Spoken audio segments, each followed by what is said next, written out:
membacakan ayat panggilan beribadah kita di malam Natal ini dalam Yohanes 1 ayat 14. Kita akan membacakan dengan suara yang keras sampai telinga kita mendengar dalam hitungan ketiga. 1, 2, 3.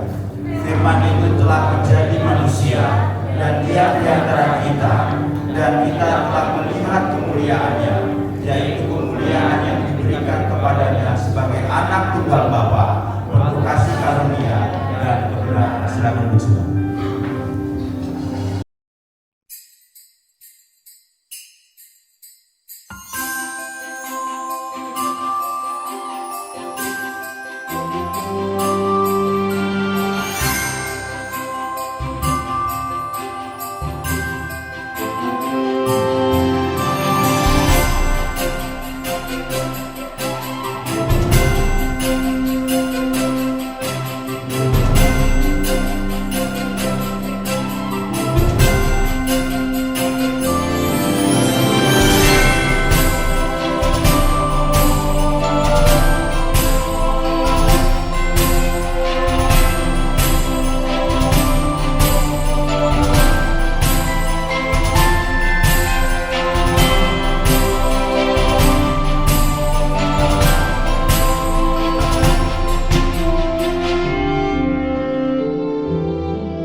pasti setiap kita punya banyak ya titik terendah, jadi nggak cuma satu, tapi kayak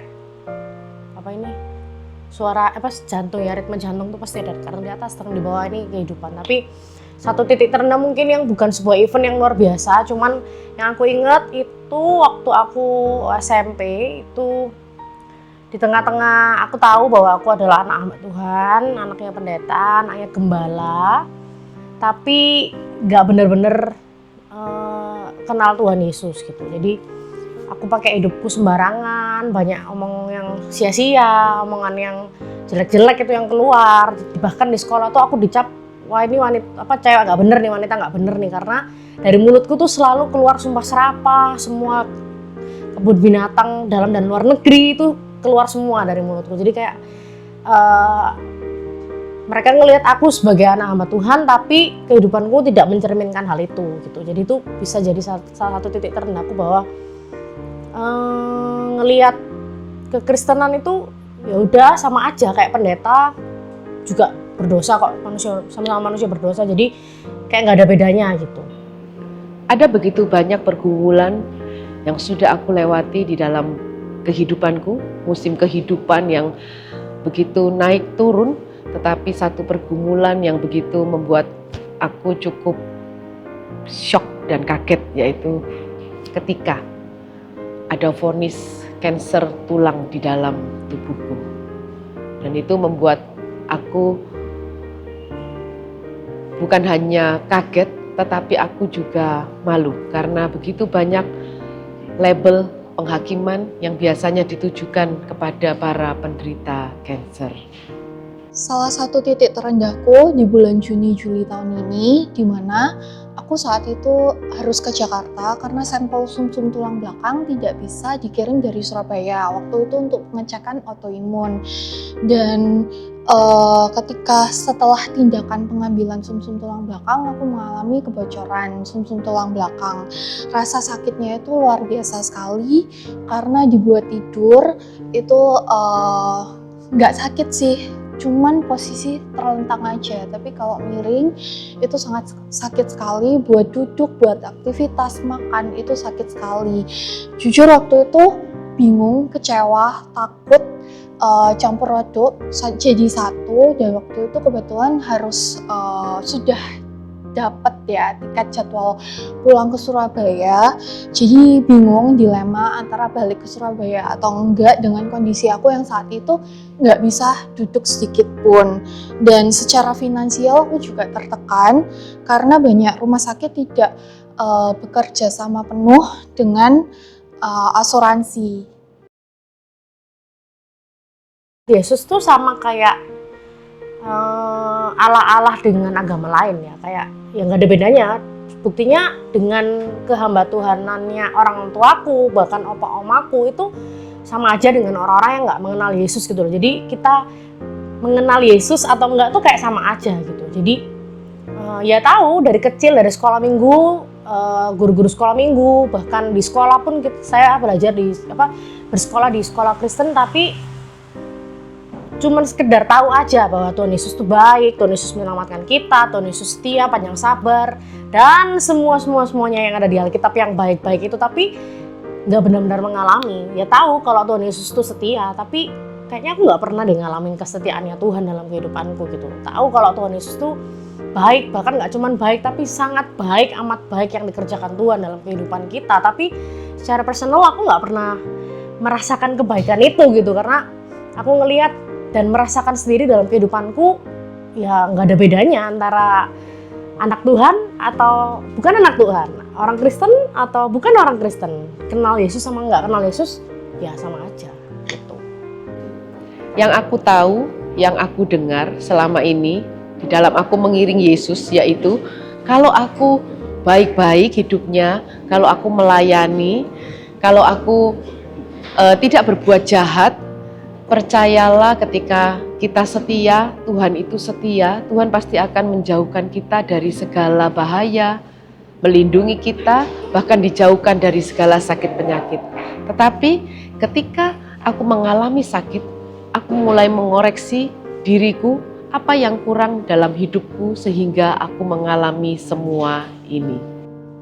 di tengah kegalauan itu tiba-tiba ada dorongan kayak yang mendorong aku untuk ke rumah sakit aja, memutuskan ke rumah sakit, salah satu rumah sakit di Jakarta, dan itu tuntunannya spesifik banget kayak gitu.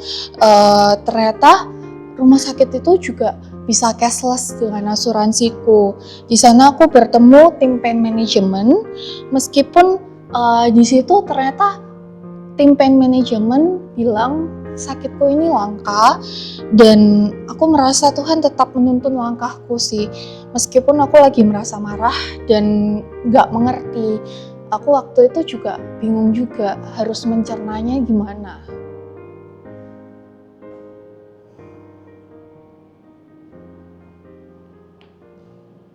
Puji nama Tuhan, kita bersyukur kita merayakan malam Natal bersama-sama saudara. Dan kita semua memuji dan menyembah Tuhan. Tapi jujur memang kadangkala di gereja kami musiknya nggak lengkap gitu ya. Jadi hari Minggu, satu kali hari Minggu ada keyboard. Lalu kalau nggak ada keyboard, gitar aja. Kalau hari lagi baik, gitar dan keyboard. Makanya tadi ada alat musik lengkap. Saya agak bingung gini, kok agak rame gitu ya. Tapi puji nama Tuhan, karena ini adalah malam Natal, kita mau spesial. Amin saudara. Hari ini kita merayakan dan merenungkan malam Natal, di mana Kristus Sang Juru Selamat itu lahir untuk kita. Judul pada hari ini adalah Paradox of Love, saudara. Tapi sebelumnya mari kita berdoa untuk firman Tuhan. Kami bersyukur Tuhan bahwa hari ini kami dapat datang di hadapan-Mu Tuhan. Kami berdoa agar setiap kami dapat merenungkan, dapat menanam dalam hati bahwa Kristus yang ada di atas sana telah turun ke dunia untuk menyelamatkan kami, orang-orang yang berdosa yang tidak layak. Kami berdoa agar setiap kami dapat Engkau beri kemampuan untuk dapat membuahi Roh Kudus, Engkau beri pengertian juga kepada kami. Di dalam nama Tuhan Yesus kami berdoa dan mengucap syukur. Tema kita pada hari ini adalah Paradox of Love, di mana Allah yang mulia itu turun untuk manusia ke dunia. Saya ingin membuka khotbah ini dengan satu statement saudara, bahwa peristiwa Natal bukan sekedar cerita tentang kelahiran bayi yang ada di palungan, tetapi sebuah tindakan Sang Mulia rela merendahkan diri menderita karena kasih kepada manusia. Ini adalah sebuah Natal. Dan saya ajak untuk kita semua menyadari dan merenungkan esensi ini saudara. Natal bukan cerita indah sebenarnya bagi Sang Mulia yang lahir itu. Natal adalah cerita seram bagi Sang Mulia yang lahir itu. Pada saat dia lahir, dia tahu suatu saat dia akan mati untuk dosa-dosa manusia. Dia harus mengorbankan dan menderita. Berita sukacita itu untuk kita yang menerimanya. Cerita indah buat kita yang menerimanya. Tetapi itu pun kita bersukacita. Tetapi juga kita menutup sukacita itu. Bukan dengan sukacita bahwa Sang Mulia itu telah turun ke dunia. Kita menutup Natal dengan kegembiraan tanpa Kristus ada di dalamnya saudara. Ada kegembiraan Natal tapi non Kristus. Kita semua berpesta. Bahkan gereja-gereja berpesta, tidak jelas siapa yang dirayakan. Kristusnya absen di dalam kegembiraan kita di tanggal 25 Desember. Tapi Natal bukan itu saudara. Yesusnya di mana? Makanya saya berkata kepada teman-teman, budgetnya sedikit aja ya untuk Natal ya. Karena kita mau merayakan esensi bahwa Tuhan Yesus telah turun ke dunia. Tapi sebelumnya saya ingin memberitahu kepada kita apa sebenarnya paradoks itu. Paradoks adalah dua hal yang kelihatannya saling bertentangan atau tidak masuk akal, tapi kalau disatukan justru mengungkapkan kebenaran di dalamnya, saudara. Contoh, ada paradoks, semakin orang berilmu, semakin orang merasa tidak tahu apa-apa. Ada juga sebuah paradoks sosial media. Padahal di sosial media banyak temannya, banyak circle-nya. Tetapi dia masih merasa kesepian, saudara. Ada satu paradoks yang mana kita akan baca dalam Filipi 2. paradoksnya begini, kalau mau jadi yang paling terhormat, paling atas, jalannya justru harus melayani atau paling rendah. Oleh sebab itu saya undang kita semua untuk bangkit berdiri. Kita akan membaca Filipi 2 ayat 5 sampai 11. Filipi 2 ayat 5 sampai 11. Kita akan baca bersama-sama. Saya ayat ganjil, Bapak Ibu Saudara ayat genap, begitu seterusnya. Filipi 2 ayat 5 sampai 11. Hendaklah kamu dalam kehidupanmu bersama-sama menaruh pikiran dan perasaan yang terdapat juga dalam Kristus Yesus. Ayat 6.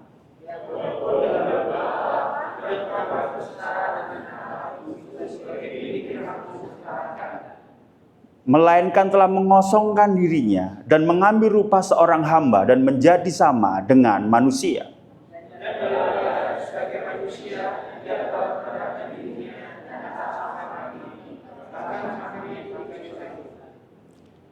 Itulah sebabnya Allah meninggikan dia dan mengaruniakan kepadanya nama di atas segala nama.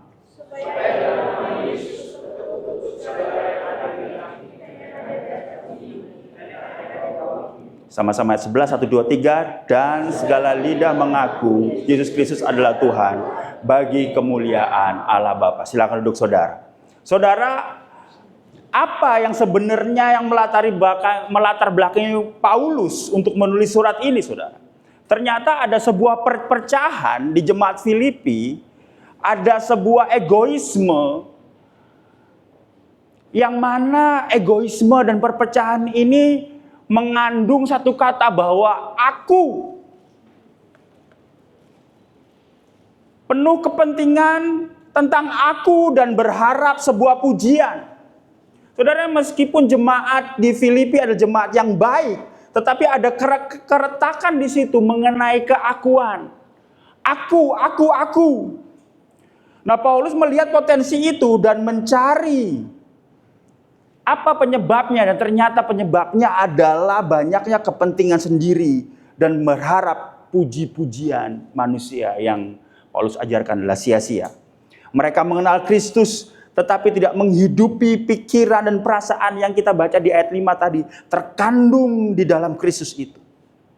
Intinya saudara, mereka mulai melupakan pola hidup Kristus dan kembali kepada pola hidup duniawi yang berbicara mengenai status, posisi, dan kehormatan sosial. Status, posisi, dan kehormatan sosial. Dan ini Paulus merasa ini ada masalah. Bahwa ini bukan nilai atau bukan hal yang diajarkan oleh Paulus sebagai pengikut-pengikut Kristus. Pada saat kita berpikir, dan saya ajak kita semua merenungkan, sebenarnya hal ini juga yang terjadi dalam kehidupan kita hari-hari ini, saudara. Dunia mengajarkan ada yang namanya budaya self-exaltation. Peninggian diri. Kalau ini saya nggak berbicara tentang orang lain meninggikan diri. Tetapi saya berbicara mengenai apa? Kita meninggikan diri kita sendiri. Dunia mengajarkan dan kita mengakui itu. Jangan ngalah. Enak aja, ngalah itu kalah. Jangan ada yang mengganggu aku. Atau kita mendengar orang berkata jaga statusmu ya. Jangan sampai statusmu yang tinggi itu menjadi rendah. Atau kita mulai berpikir, kalau saya melakukan A, untungnya apa? Kalau saya melakukan B, rugi enggak ya? Dunia mengajarkan kita bahwa untuk menjadi seseorang, kita harus naik ke atas, membangun citra diri, dan memastikan hak-hak kita enggak terganggu. Dalam pekerjaan, dalam pelayanan. Makanya saya pernah berkata, orang itu bisa berkorban dalam pelayanan. Saya bersyukur ada tim yang berkorban begitu rupa demi pelayanan. Mempersiapkan ini, saudara. Ini ada yang naik-naik, saudara. Sampai ke atap-atap nih masang lampu ini, saudara. Tapi, saudara, begitu haknya dilanggar atau merasa haknya dicungkil atau diganggu, orang itu akan marah. Begitu juga dengan hamba Tuhan. Hamba Tuhan bisa berkorban sedemikian rupa, tapi begitu haknya disenggol, wah, hamba Tuhan bisa lupa. Dan hamba Tuhan berkata, saya juga manusia. Kenapa? Karena kita punya tendensi hidup untuk diri sendiri. Mari kita renungkan saudara, keputusan kita 5 atau 10 keputusan terakhir kita. Apakah itu untuk orang lain? Ataukah apakah itu untuk diri sendiri sebenarnya? Memandang masalah, proses, dan keseharian sebagai pusatnya saya. Jarang mengerti orang lain. Pelayanan mungkin kita, cinta Tuhan mungkin kita. Tapi kalau kenyamanannya diusik orang, kalau statusnya, kalau haknya diusik orang, kita bisa marah luar biasa. Tapi menjadi satu pertanyaan adalah ini, mengapa sih kita sulit membuang keakuan ini? Mungkin karena kita merasa saya pantas dihargai lebih. Atau mungkin kita merasa saya tidak mau diinjak-injak dan kehilangan identitas saya. Sebagai hamba Tuhan, sebagai seorang ayah, sebagai seorang istri, seorang ibu. Saya nggak mau diinjak-injak, kehilangan identitas. Yang menjadi pertanyaannya adalah apakah kita pantas?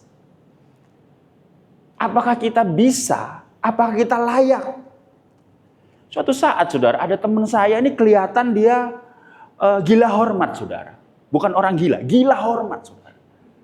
Gila hormat, dikit-dikit kalau kita merasa ngeremehin dia itu kayaknya dia marah gitu.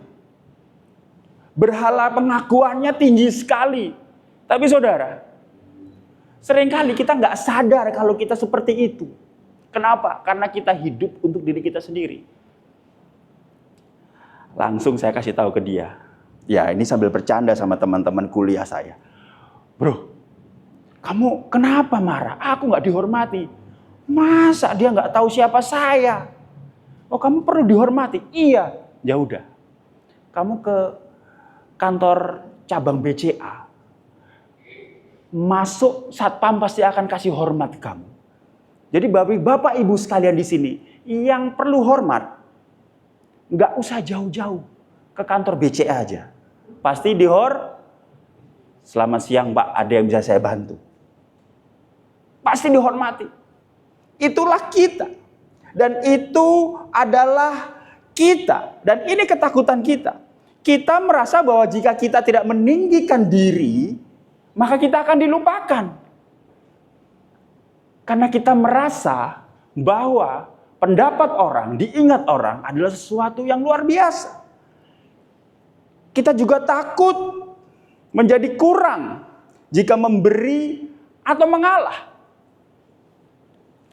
Kalau saya ngalah nih, ada bahasa Jerman berkata, tuman orang ini. Kalau saya memberi, keenakan aja diberi. Kita mau ada posisi lebih tinggi, atau minimal posisi kita aman, saudara. Kesimpulannya ini, kita hidup untuk diri sendiri. Kita hidup untuk diri sendiri, termasuk yang ngomong nih. Kadangkala saya dengan istri, saya hidup untuk diri saya sendiri. Kadangkala kita hidup untuk diri sendiri, nggak mikirin orang lain gimana ya mikirin saya, care-nya sama saya gimana. Tetapi saudara, melalui pesan Natal malam hari ini, kita mau pahami hal ini. Di saat jemaat di Filipi dan juga kita semua sedang sibuk membangun menara ego kita. Yang kita rasa fine-fine aja, tetapi kita sedang membangun menara ego, hidup untuk diri sendiri. Untuk naik ke atas dan menjadi yang utama, Filipi 2 ayat 5-11 yang kita baca, berusaha menghentikan kita. Bukan dengan kalimat motivasi, tetapi dengan paradoks kasih, yaitu apa? Sebuah jalan turun yang hina. yang dilakukan oleh Kristus, saudara. Saudara, tidak tahukah kita bahwa kita tidak hanya perlu motivasi, tetapi sesuatu yang real, yaitu apa? Tindakan real bahwa engkau tidak perlu melakukan semuanya untuk mempermuliakan dirimu. Tapi kita punya penyelamat yang turun ke dunia untuk kita. Dalam teks yang kita baca, kita menemukan ada 3 paradoks minimal yang dilakukan Kristus yang bisa kita lihat. Yang pertama, paradoks kasih Kristus adalah melepaskan hak. Dan yang kedua, mengambil peran sebagai hamba.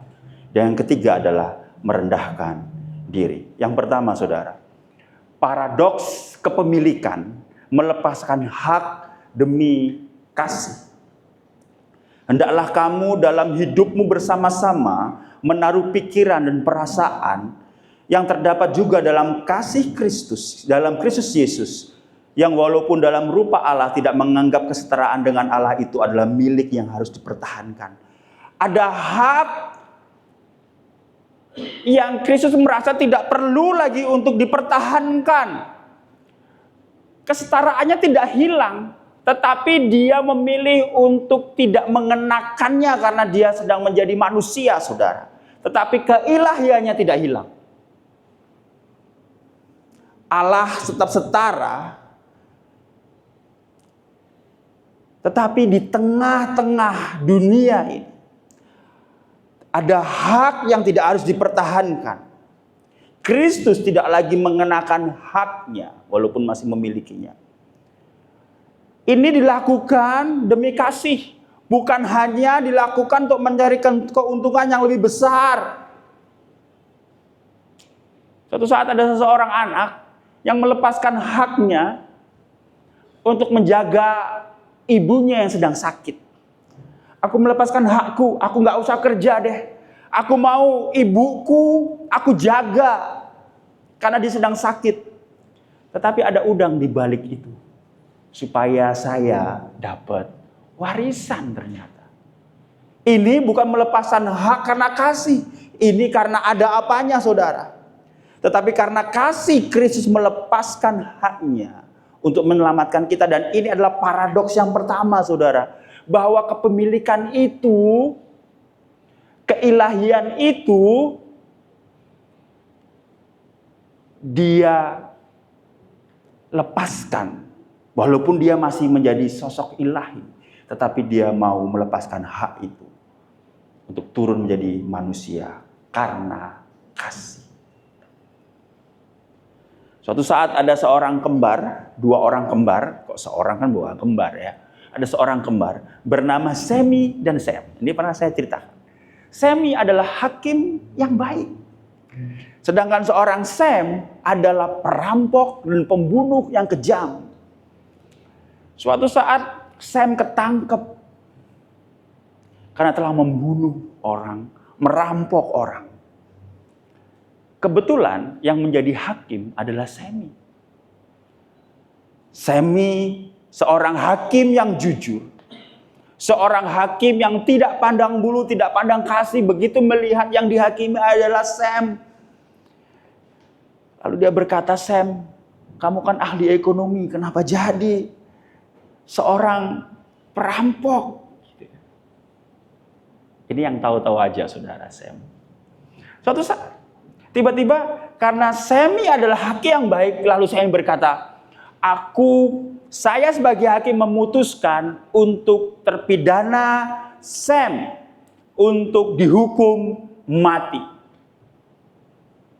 Sem marah, kenapa aku harus dihukum mati? Emang kamu gak ada belas kasihan terhadapku?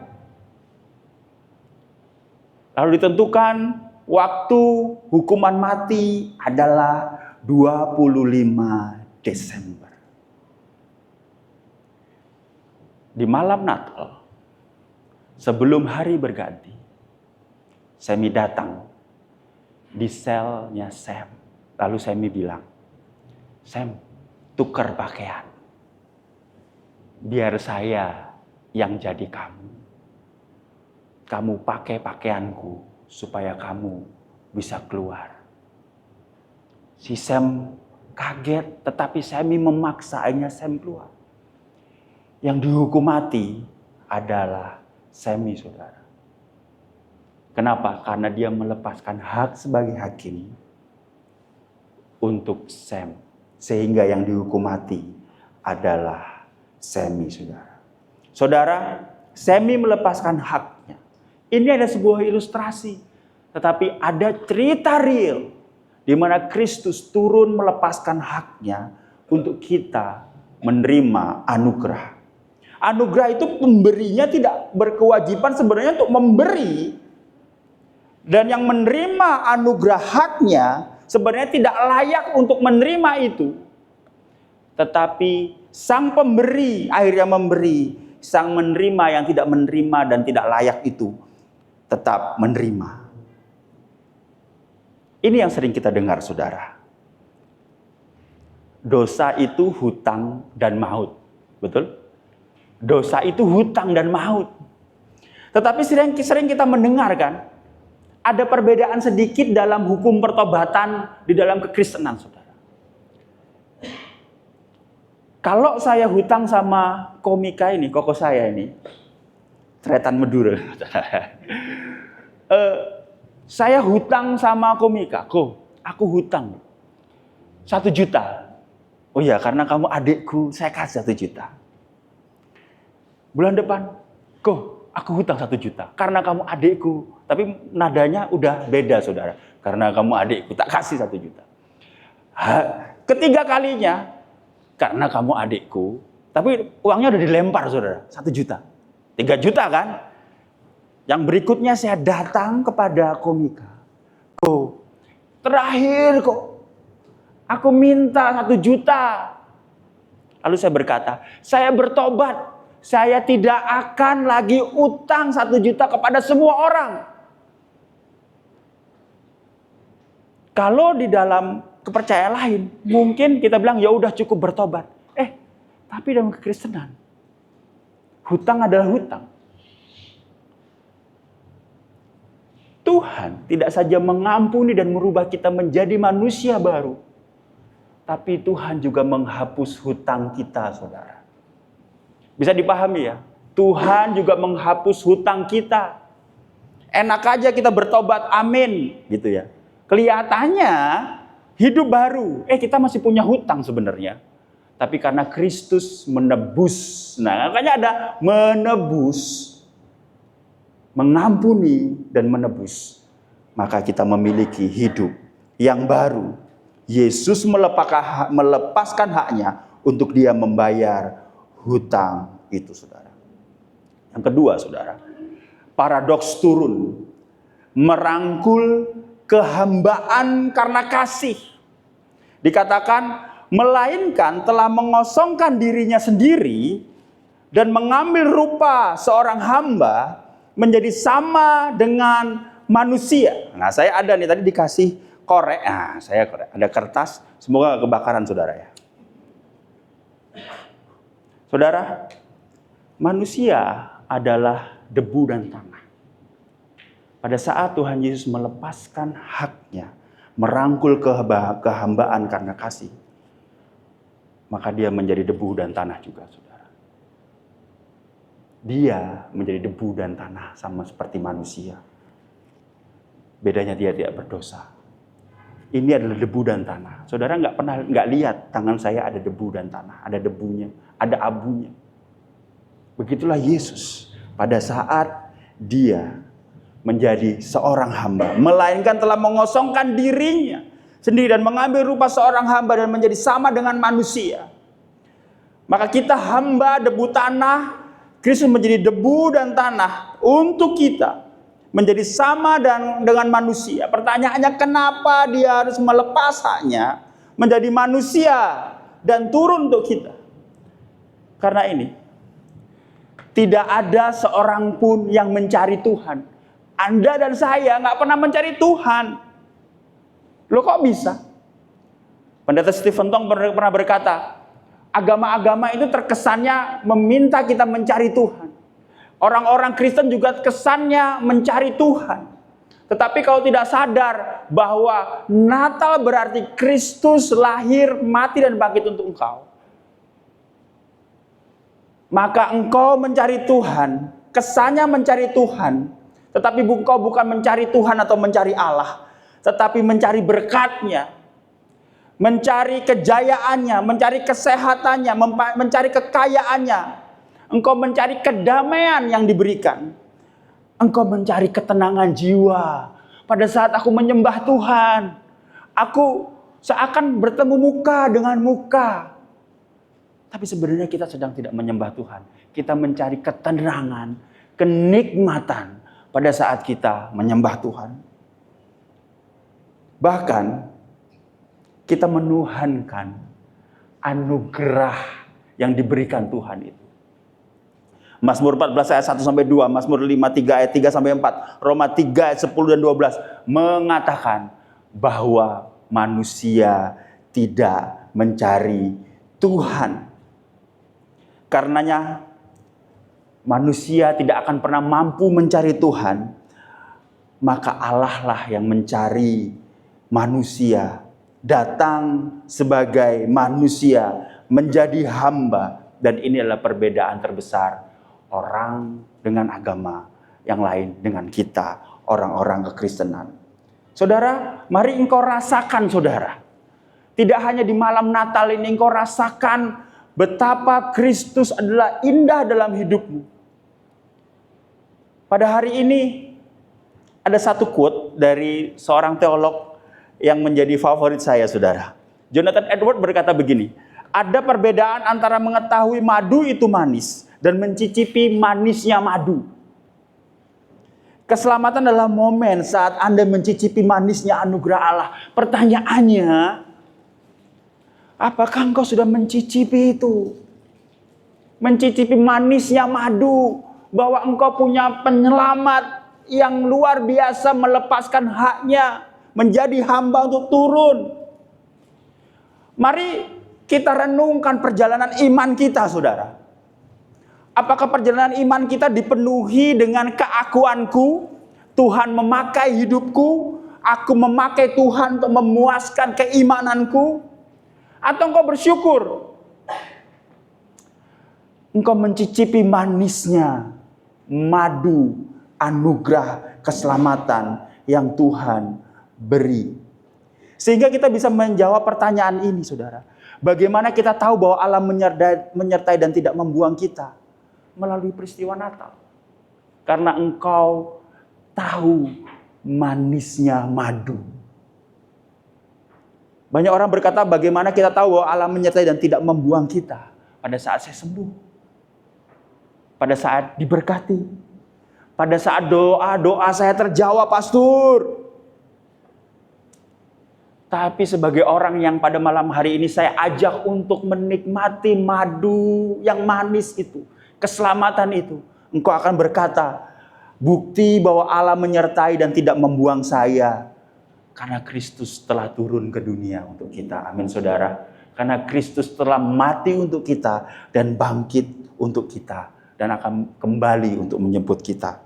Dia turun menjadi manusia, menjadi hamba untuk kita semua. Sehingga kita bisa berkata, Immanuel, Allah beserta kita. Paradoks yang terakhir, saudara. Paradoks kekuatan. Kerendahan hati sebagai kekuatan kasih. Orang berkata, jangan merendah, jangan terlalu rendah hati, jangan mau mengalah, itu lemah. Tapi ayat 8 berkata, dan dalam keadaannya sebagai manusia ia telah merendahkan dirinya dan taat sampai mati, bahkan sampai mati di kayu salib. Saudara, pada saat Kristus lahir dan dia tumbuh, dia tahu akhir hidupnya akan seperti apa, dan itu adalah sebuah penderitaan yang luar biasa. Saudara, ternyata kerendahan hati itu adalah sebuah kekuatan loh.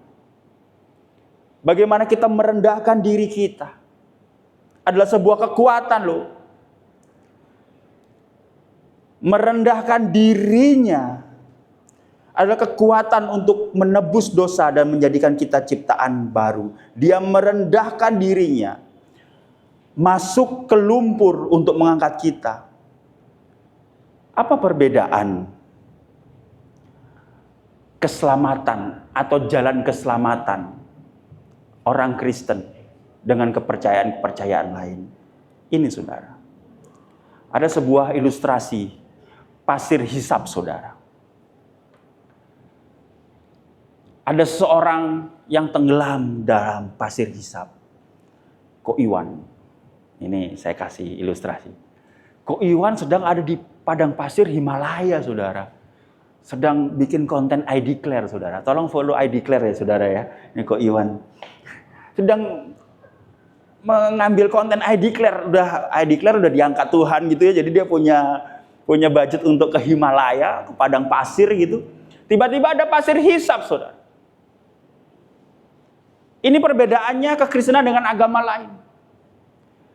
Tiba-tiba ada seorang nabi datang ke Ko Iwan. Ko Iwan lagi semakin tenggelam di dalam pasir hisap itu. Lalu Ko Iwan dikasih tahu gini, kamu harus berkorban. Kamu harus berbuat baik.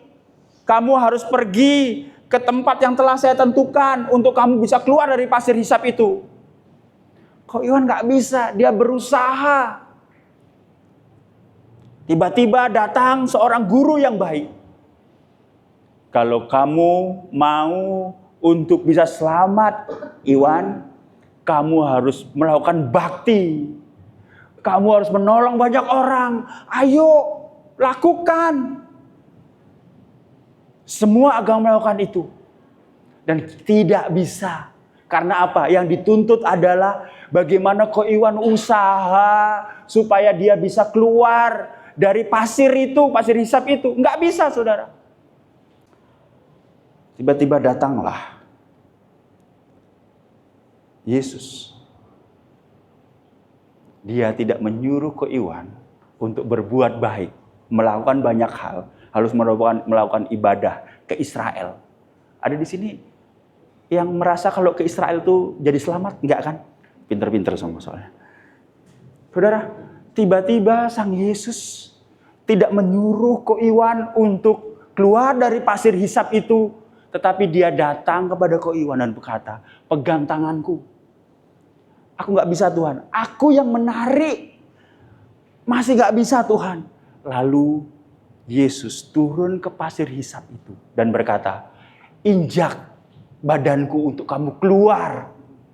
Tuhan, tapi engkau akan tenggelam. Gak apa-apa. Engkau keluar dari pasir hisap ini. Itulah Kristus saudara. Kenapa Kristus mau merendahkan dirinya sedemikian rupa? Supaya kita semua yang berada di pasir hisap itu, yang tidak bisa melakukan segala perintah-perintah hukum Taurat, segala hal yang diperintahkan oleh agama-agama, oleh pemuka-pemuka, oleh nabi-nabi, bisa diselamatkan karena dia tidak hanya mengangkat kita dari lumpur. Dia terjun ke pasir hisap dan berkata, aku menggantikan kamu supaya kamu bisa keluar saudara. Pada hari ini saudara, mari kita maknai Natal sebagai sesuatu yang luar biasa. Jonathan Edwards berkata begini, Kristus memiliki kemuliaan yang tak terhingga seperti singa. Namun ia juga memiliki kerendahan hatian yang tak terhingga ibarat anak domba. Di dalam Kristus kita melihat pertemuan antara keagungan yang tak terhingga dan kerendahan hatian yang paling dalam dan keadilan yang tak kenal kompromi dan rahmat yang melampaui segala akal. Tidak ada sosok yang bisa melakukan itu selain Kristus, saudara. Pada hari ini, saudara, kita belajar 3 paradoks kasih Kristus. Dia melepaskan haknya. Dia mengambil peran sebagai hamba dan dia merendahkan diri, saudara. Ayat terakhir, saudara. Filipi 2 ayat 10-11. Supaya dalam nama Yesus bertekuk lutut segala yang ada di langit dan yang ada di bumi dan yang ada di bawah bumi. Dan segala lidah mengaku Yesus Kristus adalah Tuhan bagi kemuliaan Bapa. Pertanyaannya adalah apakah yang tadi saya ceritakan itu bermakna untuk Anda atau tidak? Maknanya bahwa setelah saya mengerti paradox of love ini, maka saya tahu bahwa saya hidup untuk kemuliaan Tuhan sekarang. Saya harus menyembah Tuhan dan mengakui Tuhan sebagai Tuhan. Atau yang saya ceritakan tadi mengenai paradox of love, hanya sebuah cerita, saudara. Hanya sebuah cerita. Sampai bulan Desember berikutnya, kita bergembira lagi karena kita mendengar cerita itu lagi, saudara. Tapi engkau harus mengerti bahwa ini tidak hanya sebuah cerita indah, tetapi adalah sebuah tawaran untuk kita ambil dan kita taruh dalam hati kita. Cerita indah yang sebenarnya menakutkan bagi orang yang menjalaninya, saudara. Saudara, di akhir, nah ini saudara agak fokus sebentar ya, karena kita akan belajar sejarah gereja, saudara. Gak apa-apa ya, 5 menit aja. Ada 2 tokoh, saudara. Yang pertama ada Arius, yang kedua adalah Athanasius. Coba katakan Arius dan Athanasius. Nah, Arius itu adalah orang yang mencetuskan pengajaran Arianisme. Apa itu? Pengajaran yang mengatakan bahwa Yesus itu bukan Tuhan. Yesus itu adalah ciptaan tertinggi. Dia tidak setara dengan Allah Bapa, ciptaan aja. Baru-baru ini ada pendeta ya yang mengajarkan itu. Bukan hal baru, saudara, bukan revelation baru, itu udah ada sejak tahun 300-an, saudara. Sedangkan Athanasius berkata bahwa enggak. Dari Alkitab, para rasul sampai bapak-bapak gereja terdahulu berkata bahwa dan diajarkan bahwa, dan ini benar dan nyata, Kristus Tuhan. Seperti yang kita baca tadi, saudara. Kristus Tuhan, kalau dia bukan Tuhan, bagaimana dia bisa mengampuni dosa? Dia adalah Allah sendiri yang mengampuni dosa manusia, saudara. Nah, pada saat itu Arius itu baru kayak prodiakon, berarti kayak ada wakilnya uskup gitu. Saya nggak tahu, saudara. Akhirnya ada konsili Nisea yang menghasilkan pengakuan iman Nisea yang mengatakan bahwa Kristus adalah Tuhan. Tapi masalahnya di sini, saudara. Karena politik, karena kecenderungan kepentingan-kepentingan, sehingga ternyata ajaran Arius yang diambil oleh negara Romawi pada saat itu. Dan diambil oleh kaisar-kaisar, saudara. Sehingga apa yang dipercaya Athanasius dan juga pengaku konsili Nisea lama-lama menjadi sesuatu yang salah. Tetapi Athanasius masih berkata, Kristus adalah Tuhan. Kristus adalah Tuhan. Sehingga dia diasingkan sampai 4-5 kali mungkin. Yang jelas diasingkan sampai 17 tahun full diasingkan. Tetapi saudara, bahkan pada saat matinya di tahun 375, Arianisme masih bertumbuh kencang. Tetapi 8 tahun kemudian di 325 ada konsili lagi. Di konsili itu dihasilkan tetap, saudara, bahwa Kristus adalah Tuhan, saudara. Dan di situ juga dihasilkan bagaimana orang-orang yang tidak mengakui Kristus sebagai Tuhan dan Trinitas. Tetapi pengakuan iman Nisea Konstantinopel ini, saudara, menjadi bukti bahwa kebenaran akan terus ada. Yang ingin saya sampaikan begini, saudara. Seorang Athanasius, 17 tahun diasingkan. Tidak sekali loh, beberapa kali, totalnya 17 tahun. Dia tidak mau kompromi dan terus berkata, Yesus Tuhan, Yesus Tuhan, Yesus Tuhan. Dan pada akhirnya, 8 tahun setelah dia meninggal, orang-orang menyatakan, ya benar bahwa Yesus Tuhan. Pada malam hari ini, saudara, jangan anggap remeh kelahirannya, kematiannya, dan kebangkitannya. Bahwa Kristus adalah Tuhan, saudara. Athanasius setia sampai akhir hayatnya. Walaupun pada saat itu dunia masih berlawanan dengan dia karena kepentingan politik, saudara. Ada sebuah kata-kata dari Athanasius berkata begini. Ia, Kristus, menjadi manusia supaya kita menjadi anak-anak Allah, saudara. Bukan hanya sebuah hadiah, saudara. Ini adalah sebuah tawaran yang harus kita ambil. Sehingga Natal kita tidak sama lagi. Kenapa Natal kita sama? Karena kita hanya memandang cerita ini hanya sebuah cerita. Dan hidup kita akan menjadi hidup yang sama lagi sampai Natal berikutnya. Dan kita berkumpul di tempat ini. Tetapi sebuah tantangan untuk kita. Bahwa ini adalah sebuah tawaran untuk kita ambil dan kita merasakan manisnya madu anugerah dalam kehidupan kita, saudara. Teman saya pernah cerita, saudara, bagaimana, ini yang terakhir, bagaimana Kristus disandingkan dengan pahlawan-pahlawan Marvel, DC Comics, Superman, Spider-Man, saudara. Saudara, kalau pahlawan-pahlawan yang ada di bioskop itu, saudara, dia datang untuk apa? Membela kebenaran. Penjahatnya ditumpas, saudara. Tapi berbeda dengan Kristus. Dia datang ke dunia untuk manusia, yang mana penjahatnya juga manusia, saudara. Penjahatnya juga kita. Orang yang bobrok, orang yang penuh dosa, orang yang diberi anugerah, tapi masih mendukakan hati Tuhan. Kali ini, hero kita datang, dan dia harus menumpas kita, umatnya sebenarnya. Dia datang bukan sebagai pahlawan pembela kebenaran, tetapi sebagai pahlawan pembela orang-orang jahat. Tapi dia tidak menumpas kita. Dia memilih untuk apa? Untuk biar aku yang menggantikan manusia. Ganti dihukum.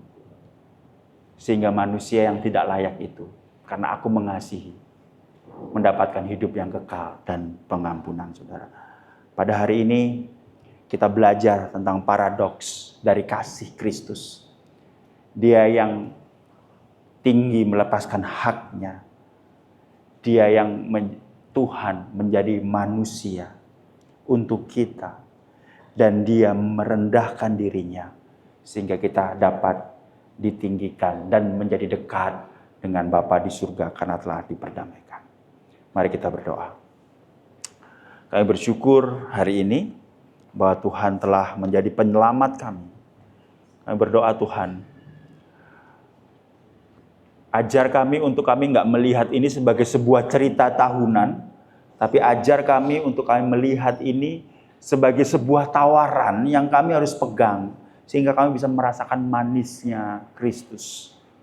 Ampuni kami, Tuhan, kalau pada perjalanan iman kami hanya melihat seakan-akan Kristusnya, tapi bukan pribadinya.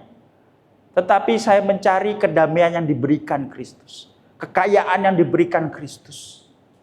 Atau ketenangan yang diberikan Kristus. Pada hari ini kami sadar kami nggak mampu meraih Engkau. Tetapi malam hari ini kami memperingati bahwa Engkau yang meraih kami, Yesus. Meteraikan firman pada hari ini hanya dalam nama Tuhan Yesus kami berdoa dan mengucap syukur. Haleluya. Amin.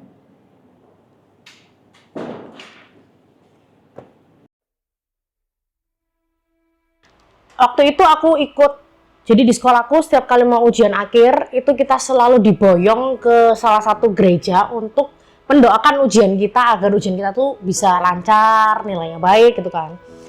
Dan aku merasa kayak another liturgi, another churchy things yang harus aku lakuin. Padahal aku nggak mau, sehingga waktu itu ketika ibadah itu jalan, aku kabur layaknya ya wanita rusak yang tadi aku sempat ceritain. Waktu kabur, tapi di saat itu aku dengar worship leader di situ tuh menyanyikan satu pujian gitu. Pujiannya berkata seperti ini. Bapa sentuh hatiku, ubah hidupku. Nah, waktu aku dengar lagu itu dinyanyikan tanpa musik yang dar-der-dor seperti KKR pada umumnya, itu aku berhenti di pintu masuk gereja itu dan aku berlutut di situ nangis. Di situ titik dimana aku ngerasain Tuhan dan bisa mengenal Tuhan secara pribadi di saat aku, menurutku saat paling jauh dari Tuhan ya. Kayak aku bahkan kabur, kayak kasusnya ceritanya di firman Tuhan kayak Yunus gitu yang dia pergi ke Tarsis, tapi di situ adalah titik baliknya seorang Yunus, dan itu juga titik balik seorang Gabriel untuk bisa ngerasain lagi kasih mula-mula, dimana aku nggak cuma sekedar tahu tentang kasihnya Tuhan, tapi mengenal dan merasakan kasihnya Tuhan gitu. Kita yang sebenarnya nggak layak untuk terima keselamatan, kita yang sebenarnya nggak layak untuk menerima kehangatan kasihnya Tuhan, justru kita dipilih Tuhan untuk bisa jadi anaknya yang paling disayangi, anaknya yang paling dikasihi, kayak gitu. Saat aku mulai mengoreksi diriku, apa yang menjadi kekuranganku, apa yang menjadi dosaku, sehingga aku mengalami sakit ini, di situ Tuhan melalui kasih-Nya menegurku dengan lembut. Melalui satu ayat firman dikatakan bahwa semua manusia sudah kehilangan kemuliaan Tuhan. Dan hanya oleh kasih karunia aku diselamatkan. Di sana aku sadar bahwa hidupku bukan tentang apa yang sudah aku lakukan bagi Tuhan, tetapi hidup adalah tentang apa yang sudah Kristus kerjakan bagi hidupku. Setelah hampir 16 hari, setelah kebocoran sumsum tulang belakang, dokter memutuskan untuk melakukan tindakan epidural blood patch, di mana darahku diambil lalu dimasukkan ke tempat di mana pengambilan sumsum tulang belakang itu dilakukan. Nah, resikonya itu dikatakan bahwa aku bisa mengalami kelumpuhan yang sementara, tapi nggak tahu kapan selesainya. Terus aku juga mengalami syaraf-syaraf kayak gitu. Jadi di saat itu aku takut banget sih. Tapi aku percaya sama Tuhan karena nggak ada jalan lain selain itu. Akhirnya setelah dilakukan tindakan itu, puji Tuhan sembuh dan berangsur membaik, dan aku bisa pulang balik ke Surabaya, naik kereta, duduk berjam-jam tanpa rasa sakit. Dan beberapa waktu kemudian dokterku itu ngechat bahwa karena sakitku langka ini, maka caseku akan dijadikan case report dan dia akan dipublikasikan ke simposium-simposium dan menjadi pemandu untuk dokter-dokter lainnya supaya bisa siap siaga ya kayak gitu kalau terjadi hal yang sama seperti aku.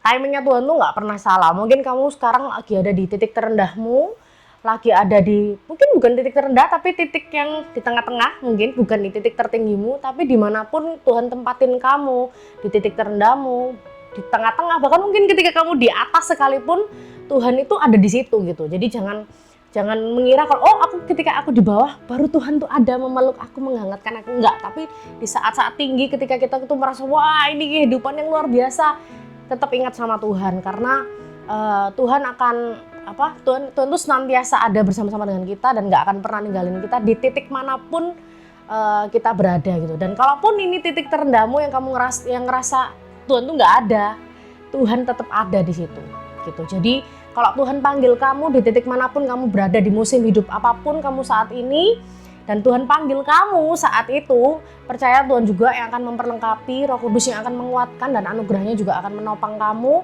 supaya kamu dimampukan untuk kembali lihat salib Kristus yang luar biasa itu. Soli Deo Gloria. Saat mengalami pergumulan, tantangan, cobaan di dalam hidup, satu hal yang harus kita ingat bahwa semua itu adalah hal yang wajar di dalam kita hidup di dalam dunia yang sudah jatuh ke dalam dosa. Namun satu hal yang harus kita ingat, bahwa kasih Kristus melebihi dosa kita. Kasih Kristus itu melebihi apa yang dapat kita pikirkan, dan yang harus kita percaya bahwa di dalam apapun yang sedang kita alami, Dia adalah Immanuel. Dia Tuhan yang selalu beserta dengan kita. Dia sekali-kali tidak akan pernah membiarkan kita, dan Dia sekali-kali tidak akan pernah meninggalkan kita. Dan percayalah bahwa apapun yang kita alami di dalam dunia ini, tidak ada yang dapat memisahkan kita dari kasih Kristus yang sudah memberikan dirinya bagi engkau dan saya. Tuhan Yesus memberkati. Aku belajar bahwa Tuhan tetap bekerja. Bahkan ketika kita merasakan dia itu kayak diam aja, sebenarnya dia itu bekerja loh.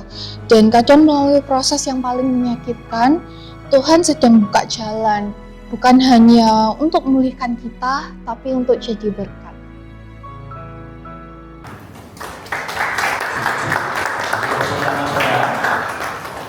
Pada hari ini kita akan melakukan prosesi pecahan lilin malam kudus. Saya akan mengundang khotib dari gereja ini untuk maju ke depan. Nanti saya akan menyalakan lilin. Nanti teman-teman dari khotib bisa menyalakan lilin yang ada di sini untuk dinyalakan dan diedarkan untuk kepada jemaat sekalian. Saya mengundang untuk Darto, ada Daniel Kevin, ada Supriyanto Freddy, ada Celinda dan Ko Freddy bisa maju ke depan sambil menyanyikan lagu Malam Kudus. Saya undang semuanya untuk bangkit berdiri di sini. Malam Kudus, sunyi senyap.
Cerita bahwa seorang bayi lahir di Magetan, tapi adalah sebuah langkah di mana Engkau turun ke dunia untuk memberikan kasih-Mu, dan ini adalah sebuah tawaran yang manis yang kami ambil untuk kami memiliki terang dalam dunia, untuk kami memiliki terang dalam hati kami seperti lilin yang kami pegangi. Dan berdoa Tuhan, di malam Natal ini damai Kristus yang adalah Tuhan ada dalam hidup kami, dan kami mau setia memegang itu. Dalam nama Tuhan Yesus kami berdoa dan mengucap syukur. Haleluya, amin. Puji nama Tuhan. Silakan matikan lilin. Tuhan Yesus berkati.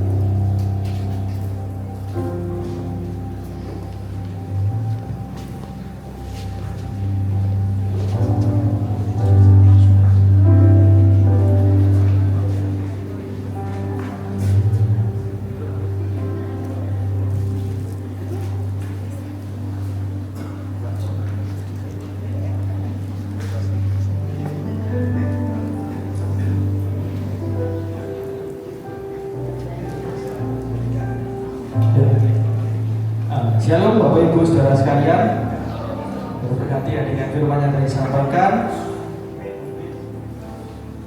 Di sini saya akan menyampaikan pengumuman gereja untuk hari Minggu dan juga tahun baru. Pengumuman pertama, di Minggu besok kita akan ada ibadah pukul setengah 11 siang. Nanti di Excel Somer masih sama dengan judul Please Fill the Empty Space yang akan disampaikan oleh Pastor Gayus. Jadi bagi Bapak Ibu Saudara yang di hari Minggu nanti ingin untuk mendengarkan kembali firman yang disampaikan, dapat datang ke Excel Somer pukul 10.30. Untuk selanjutnya,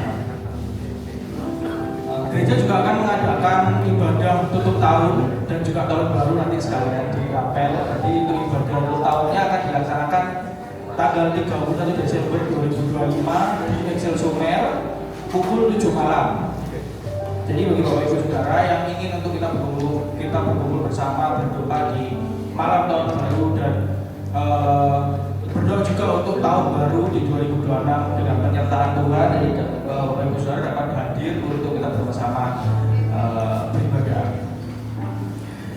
Untuk selanjutnya, gereja tidak mengadakan kantong persembahan. Jadi bagi Bapak Ibu Saudara yang ingin untuk memberikan persembahan maupun persepuluhan dapat melalui 3 cara. Yang pertama, amplop yang ada di kursi Bapak Ibu Saudara. Lalu selanjutnya adalah dengan transfer ke rekening gereja, dan juga dapat melalui scan QRIS yang ada di layar depan maupun yang ada di balik amplop merah Bapak Ibu Saudara, dan juga yang ada di depan di dekat kotak persembahan. Selanjutnya, Bapak Ibu Saudara, setelah ini jangan terburu-buru pulang. Kita ada makan malam terlebih dahulu di belakang. Jadi ada makanan yang akan disediakan oleh panitia. Jadi Bapak Ibu Saudara dapat menikmati banyak jajan juga snack buat adik-adiknya. Jadi kita bersama, kita mau fellowship lagi setelah ini, kita saling ngobrol. Lalu selanjutnya, setelah ibadah ini juga akan ada foto booth. Jadi bagi Bapak Ibu Saudara yang ingin untuk mengabadikan momen di malam hari ini bersama teman, mungkin atau bersama keluarga, atau mungkin bersama pacarnya mungkin, nah itu dapat foto di foto booth belakang. Ya, mungkin itu saja pengumuman dari saya. Saya kembalikan Pastor Gayus. Oke, siapa yang diberkati dengan ibadah malam Natal hari ini? Lambaikan tangan saudara, Tuhan.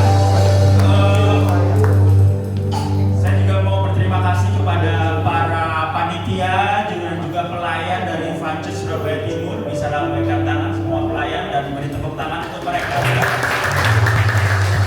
Mereka mengebor dan lain-lain, tapi perlu diingat bahwa mereka banyak yang jomblo, saudara. Jadi tolong doakan biar mereka tidak menjadi anggota BPJS, Badan Penanggulangan Jomblo Sejati, gitu ya. Di belakang sudah pada ribut, jadi tolong fokus, jangan sampai terdistract karena ada makanan. Kayaknya banyak makanan berguling, kami guling gitu ya. Tapi lupa janji iman, saudara. Oke, kita mau pakai berdiri, kita mau menutup ibadah kita pada hari ini. Kita mau berdoa agar Tuhan memberikan malam Natal dan Natal sebagai tidak hanya sebuah cerita, tetapi iman yang menetap di dalam hati kita. Mari kita berdoa. Tuhan bersyukur hari ini kami dapat merayakan malam Natal Tuhan. Kami berdoa agar malam Natal ini menjadi bermakna karena Kristus hadir, bukan karena makanan, bukan karena musik, tapi karena kami mau memuji, menyembah, dan mendengarkan firman-Mu. Karena kami tahu Engkau adalah pribadi yang berharga. Kami berdoa agar setiap kami dapat merasakan Kristus dan kasih-Nya penuh dalam kehidupan kami.